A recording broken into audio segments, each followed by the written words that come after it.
Hai semuanya, assalamualaikum teman-teman, bunda-bunda.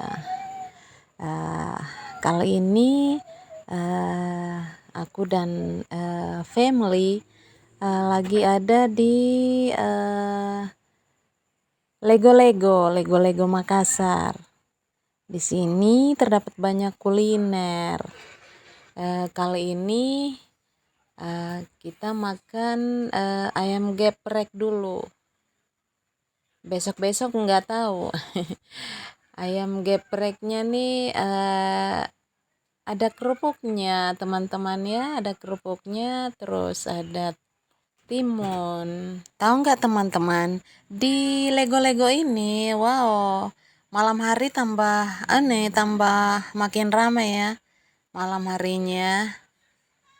Terus kuliner-kulinernya di sini wow, banyak banget, dari ujung kiri sampai ujung kanan tersedia berbagai macam kuliner. Jadi kita sisa milih ya. Jadi kalau mau ke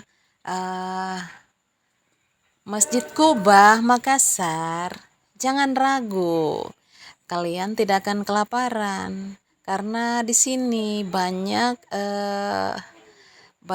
ini ya, banyak kuliner yang berbaris.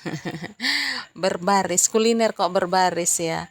Jadi teman-teman kalau ke sini siapkan saja isi dompet atau isi kantong, ditebalin aja. Pokoknya